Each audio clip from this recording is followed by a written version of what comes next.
तो बच्चा लोग आज हम बात करेंगे determination of relative density of solid, यानी सॉलिड की रिलेटिव डेंसिटी कैलकुलेट करेंगे आज हम। यस, बहुत ही इंपॉर्टेंट टॉपिक है, बहुत अच्छे अच्छे कॉम्पिटिशन्स में बेटा यहाँ से क्वेश्चंस आते हैं। चलिए तो बेटा determination of relative density of solid, solid की रिलेटिव डेंसिटी निकालनी है यहाँ पर हमें। यस, तो सॉलिड की रिलेटिव डेंसिटी कैलकुलेट करते हैं बेटा हम दो तरह से, है ना। इसके दो केसेस बनते हैं। तो केस नंबर 1 की बात करते हैं पहले, case number 01। Yes, case number first. Case number first क्या है, ध्यान देना बेटा, अगर डेंसिटी ऑफ सॉलिड ग्रेटर हो डेंसिटी ऑफ वाटर से, डेंसिटी ऑफ वाटर से, इस वाली सिचुएशन में हमें रिलेटिव डेंसिटी निकालनी होगी सॉलिड की। अगर density of solid density of water से ज़्यादा है, इसका मतलब क्या, सॉलिड की डेंसिटी ज़्यादा है वाटर से, तो सॉलिड क्या कर जाएगा बेटा, सिंक कर जाएगा। अगर सॉलिड सिंक कर रहा है तो उस सिचुएशन में मेरे को क्या निकालनी है, सॉलिड की रिलेटिव डेंसिटी निकालनी है। यस, ठीक है। और केस नंबर 2 हम किसकी बात करेंगे, तो डेंसिटी ऑफ सॉलिड अगर बेटा लेस देन होगी डेंसिटी ऑफ वाटर से, अगर सॉलिड की डेंसिटी वाटर की डेंसिटी से कम होती है तो सॉलिड क्या करता है बेटा, वाटर की सरफेस पर फ्लोट करता है। यस, तो वो सेकंड केस में देखेंगे। यस, उसका पूरा अलग कैलकुलेशन होगी, उसका अलग फॉर्मेट होगा। पहले इसकी बात कर लेते हैं। चलिए बेटा, मैं यहाँ पर एक सॉलिड ले रहा हूँ, ये मेरे पास एक सॉलिड है। यस, ये मेरे पास कोई सॉलिड है। अच्छा, ये बेटा एयर में रखा हुआ है। कहाँ रखा हुआ है, एयर के अंदर रखा हुआ है। और बेटा इस सॉलिड का मैंने एयर के अंदर वेट मेजर किया, एक स्प्रिंग बैलेंस से बेटा मैंने इसका वेट मेजर किया। इसका वेट कितना है, मान लेते हैं कितना, इसका एयर में वेट है W1। एक नंबर याद रखो पहले, एयर को मैं 1 नंबर दे रहा हूँ, वाटर को 2 नंबर और लिक्विड को 3 नंबर। एयर बोले तो 1, वाटर 2, लिक्विड 3। यस, बहुत बढ़िया। यानी W1 क्या है बेटा, W1 वाट, W1 क्या है बेटा, यानी wait of solid in air. Solid का एयर में वेट मेजर हमने कर लिया। अब बेटा इस सॉलिड को उठाकर मैं एक वाटर के अंदर डाल दूंगा, राइट। यानी मेरे पास यहां पर एक कंटेनर है, क्लियर। इस कंटेनर के अंदर बेटा वाटर भरा हुआ है, और बेटा ये वाटर की सरफेस है। वाटर की सरफेस पर सरफेस पर जहाँ तक वाटर भरा हुआ है उसके साइड में एक बेटा मैंने ओपनिंग की हुई है, एक वाल्व लगाया हुआ है, ठीक है, ताकि सिर्फ वाटर यहीं तक रहे, इससे ज़्यादा वाटर आए तो इस वाल्व के थ्रू बाहर निकल जाए। अच्छा, इस कंटेनर के अंदर क्या है बेटा, वाटर। क्या है, वाटर। चलिए अब बेटा इस सॉलिड को उठाकर मैं इस कंटेनर के अंदर डाल रहा हूँ। यस बेटा, मैंने इस सॉलिड को उठाकर इस कंटेनर के अंदर डाल दिया। ये मेरा सॉलिड आ गया बेटा, क्लियर। अच्छा, अब सॉलिड को जैसे ही बेटा मैं वाटर के अंदर डालूंगा तो वाटर का लेवल राइज होगा, और वो राइज ना होकर, क्योंकि यहाँ पर वाल्व लगा हुआ है, तो जितना वाटर का लेवल राइज होगा, जितना वाटर ऊपर जाएगा, वो वाटर इस वाल्व के थ्रू बाहर निकल कर आ जाएगा। यस, और ये जो वाटर डिस्प्लेस होकर बाहर आ रहा है बेटा, इसको एक कंटेनर के अंदर मैंने स्टोर कर लिया, ठीक है। अच्छा, अब बेटा अगर मैं आपसे एक क्वेश्चन पूछूं कि कितना वाटर डिस्प्लेस होकर बाहर आया, ये कितना वाटर डिस्प्लेस होकर बाहर आया, इसका वॉल्यूम कितना होगा, तो बेटा इस डिस्प्लेस्ड वाटर का वॉल्यूम कितना होगा, बोलो, इस सॉलिड के वॉल्यूम के बराबर। अरे भाई मान लेते हैं सॉलिड का वॉल्यूम कितना है, 5 सेंटीमीटर क्यूब वॉल्यूम है इसका, ठीक है। और मैंने इसको वाटर के अंदर डाला तो कितना वॉल्यूम ऑक्यूपाई करेगा वाटर के अंदर, यानी कितने वाटर को ये बाहर निकालेगा, 5 सेंटीमीटर क्यूब वाटर को ही ये बाहर निकालेगा। यानी बेटा वॉल्यूम ऑफ सॉलिड किसके इक्वल होगा, वॉल्यूम ऑफ वाटर डिस्प्लेस्ड के इक्वल होएगा। यस, अच्छा यहाँ तक कोई दिक्कत नहीं। एक सॉलिड था, उसका एयर में वेट कितना मेजर किया, wait of solid in air कितना है, W1। अब मैंने इसको वाटर के अंदर डाला तो वाटर डिस्प्लेस होकर बाहर आया। इस वाटर का वॉल्यूम किसके इक्वल होगा, इस सॉलिड के वॉल्यूम के इक्वल होगा। वॉल्यूम ऑफ वाटर डिस्प्लेस किसके इक्वल होगा, वॉल्यूम ऑफ सॉलिड के। अब ये सॉलिड को जब मैंने वाटर के अंदर डाल दिया तो बेटा मैंने फिर से एक स्प्रिंग बैलेंस से इसका वेट मेजर किया, इसका वेट लिक्विड यानी वाटर के अंदर इसका वेट, वाटर बोले तो 2, वाटर में इसका वेट पाया गया कितना, W2।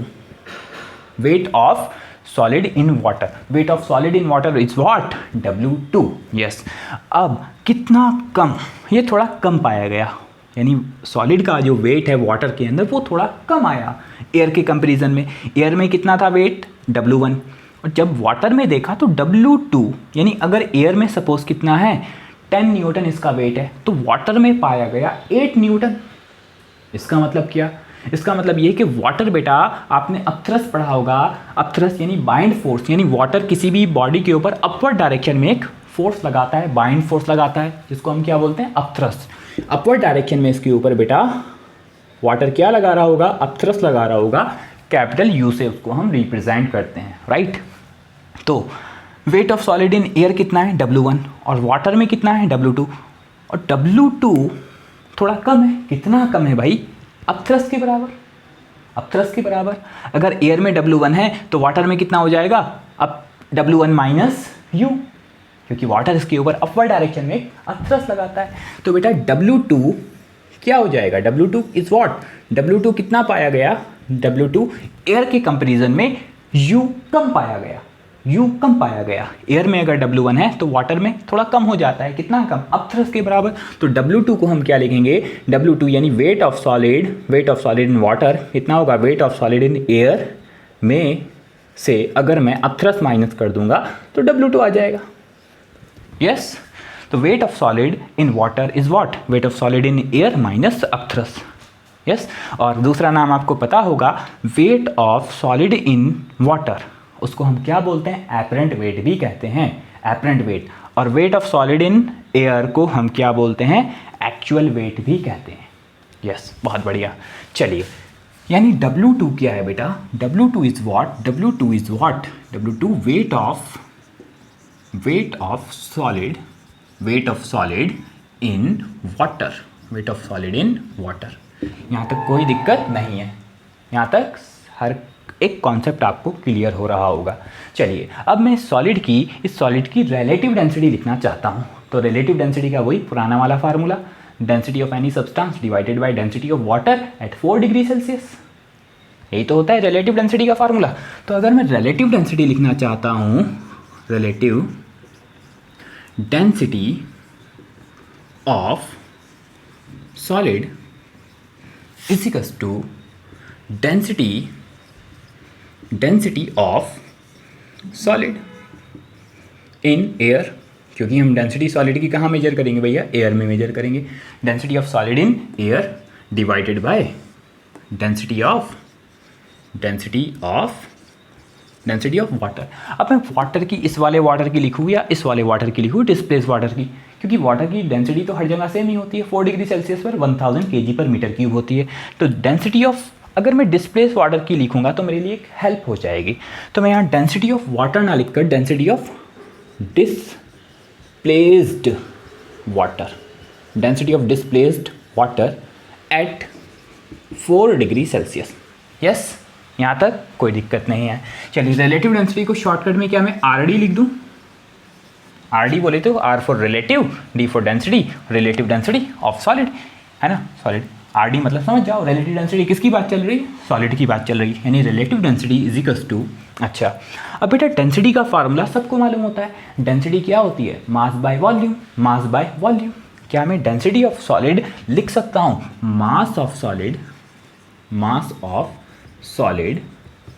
In air, mass of solid in air divided by volume of solid in air. अरे भाई, यही तो होगी डेंसिटी ऑफ सॉलिड। क्या होती है, mass by volume, mass of solid divided by volume of solid. अब डिवाइड में क्या है, divided by density of displaced water at 4 degree Celsius. तो वाटर की डेंसिटी क्या होगी, बोलो, मास of water displaced divided by volume of water displaced. क्या डेंसिटी ऑफ वाटर डिस्प्लेस्ड को मैं लिख सकता हूँ बेटा, mass of water displaced divided by volume of water displaced. यहाँ तक कोई परेशानी है, बिल्कुल नहीं होनी चाहिए बेटा, हर एक कॉन्सेप्ट अच्छे से क्लियर होगा बेटा, टेंशन मत लो। यहाँ तक कोई डाउट? अच्छा, अब मेरी बात ध्यान से सुनना बेटा। ये जो volume of solid in air, volume of solid in air किसके इक्वल होता है? वॉल्यूम ऑफ वाटर डिस्प्लेस के, वॉल्यूम ऑफ वाटर डिस्प्लेस के इक्वल होता है।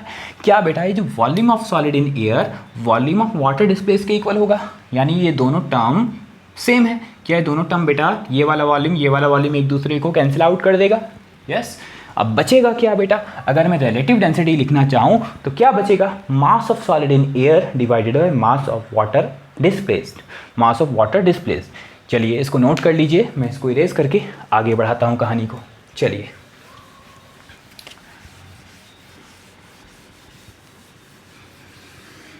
बहुत बढ़िया, बहुत बढ़िया, बहुत बढ़िया।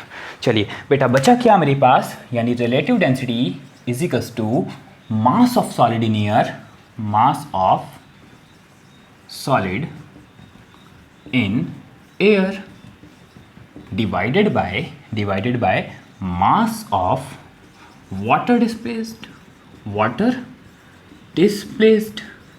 यहाँ तक कोई दिक्कत नहीं? बिल्कुल भी दिक्कत यहाँ तक नहीं होगी आपको। चलिए अच्छा, अब बेटा मैं इस टर्म को, इस रिलेटिव डेंसिटी को बेटा वेट में कन्वर्ट करना चाहता हूँ, क्योंकि वेट हम आसानी से मेजर कर लेंगे। अगर मेरे को सॉलिड का वेट वगैरह पता होगा तो मैं इसकी रिलेटिव डेंसिटी निकाल सकता हूँ। वेट मेजर करने के लिए हमारे पास स्प्रिंग बैलेंस होता है। तो मैं मास वास की बात नहीं कर रहा हूँ, मैं वेट की बात करूँगा, ठीक है? क्या मैं इस मास को वेट में कन्वर्ट कर सकता हूँ? क्या मैं मास को वेट में कन्वर्ट कर सकता हूँ? अच्छा, वेट क्या होता है सब लोगों को मालूम है, weight is equals to mass into gravity, mg, है ना? अगर बेटा इस मास को मैं ग्रेविटी से, एक्सीलरेशन ड्यू टू ग्रेविटी से मल्टीप्लाई कर दूंगा तो क्या बेटा ये मास मेरा वेट में कन्वर्ट हो जाएगा, नहीं हो जाएगा? यस। तो अगर बेटा मैं दोनों तरफ करूँगा, है ना, अगर मैं इसको तो नहीं करना चाहता, मैं सिर्फ इसको जी से मल्टीप्लाई नहीं करूँगा तो ऊपर नीचे दोनों तरफ करूँगा। तो बेटा मैं जी से मल्टीप्लाई भी कर रहा हूँ और जी से डिवाइड भी कर रहा हूँ, ठीक है? इस इक्वेशन के ऊपर कोई फ़र्क नहीं पड़ेगा, राइट? अच्छा, जी से मल्टीप्लाई एंड डिवाइड करने का बेनिफिट ये होगा, mass into gravity is what? Weight. किसका weight? Weight of solid in air, ठीक है? और weight of solid in air कितना माना हुआ था बेटा हमने? सॉलिड का एयर में वेट कितना माना हुआ था बेटा? W1। यस, इस सॉलिड का बेटा एयर में वेट कितना माना हुआ था? W1। तो बेटा mass of solid in air into gravity, mass into gravity is what? Weight. किसका वेट? सॉलिड का। Weight of solid in air, इसको क्या मैं mass of solid, mass into gravity is what? Weight. क्या मैं इसको W1 लिख सकता हूँ? यस, W1 डिवाइडेड बाय, अच्छा ध्यान से सुनना बेटा, mass of water displace into gravity, mass into gravity is what? Weight. और किसका वेट होगा? Weight of water displace. Weight of water displace नहीं है तो उसको एज इट इज लिखेंगे, मास इनटू ग्रेविटी क्या होगा? वेट। किसका वेट? वाटर डिस्प्लेस का। यहाँ पर वाटर डिस्प्लेस का हमने वेट नहीं माना हुआ है। ये जो वेट W2 है ये किसका है? Wait of solid in water, water में है सॉलिड का वेट। इस वाले सॉलिड का वेट नहीं माना हमने कुछ, राइट? यानी mass into gravity is what? Weight. Weight किसका? Weight of water displace, weight of water displaced, weight of water displaced. यहाँ तक कोई दिक्कत नहीं? यानी relative density is equals to weight of solid in air divided by weight of water displaced. अच्छा, ये वाली चीज़ कहाँ से लाएं? वेट ऑफ वाटर डिस्प्लेस्ड किसके इक्वल होता है बेटा? आर्किमिडीज प्रिंसिपल आप लोगों ने पढ़ा है। ये जो वेट ऑफ वाटर डिस्प्लेस, ये जो वाटर डिस्प्लेस होकर बाहर आया, इसका वेट किसके इक्वल होता है बेटा? अपथ्रस्ट के इक्वल होता है। यस, अरे भाई आर्किमिडीज प्रिंसिपल यही तो कहता है, वेट ऑफ वाटर डिस्प्लेस, ये जो वाटर डिस्प्लेस का वेट है किसके इक्वल होता है? अपथ्रस्ट के। क्या बेटा मैं वेट ऑफ वाटर डिस्प्लेस के प्लेस पर अपथ्रस्ट लिख दूं, यानी W1 डिवाइडेड बाई U? अरे बोलो भाई, यानी relative density is equals to W1 divided by upthrust. बहुत बढ़िया, बहुत बढ़िया। अच्छा, अब मैं इस अपथ्रस्ट को हटाना चाहता हूँ, तो अपथ्रस्ट को कैसे हटाएं? मैंने आपको बताया W2 किसके इक्वल था बेटा? W2 is what? Weight in air minus upthrust. क्या मैं अपथ्रस्ट की वैल्यू निकाल सकता हूँ? अपथ्रस्ट बेटा ये माइनस U इस वाली साइड आकर प्लस U हो जाएगा और W2 उधर जाकर माइनस W2 हो जाएगा, तो W1 माइनस W2। यस, क्या अपथ्रस्ट के प्लेस पर W1 माइनस W2 लिख सकता हूँ? बहुत बढ़िया, यानी W1 डिवाइडेड बाय U के प्लेस पर W1 माइनस W2। बहुत बढ़िया, यही है हमारा formula. Relative density of solid is what? W1 divided by W1 minus W2। 1 बोले तो एयर, किसका? 1 बोले तो एयर, एयर मतलब W1 बोले तो wait of solid in air, और W2 बोले तो wait of solid in water. तो सिंपल सा फार्मूला है बेटा, रिलेटिव डेंसिटी ऑफ सॉलिड किया, density of weight of solid in air divided by weight of solid in air minus weight of solid in water. ऊपर air, नीचे air में से water को माइनस कर देंगे। तो ये फार्मूला बहुत ही इंपॉर्टेंट है बेटा, इसको जल्दी से नोट कीजिएगा। इसके ऊपर एक क्वेश्चन भी देखते हैं अभी।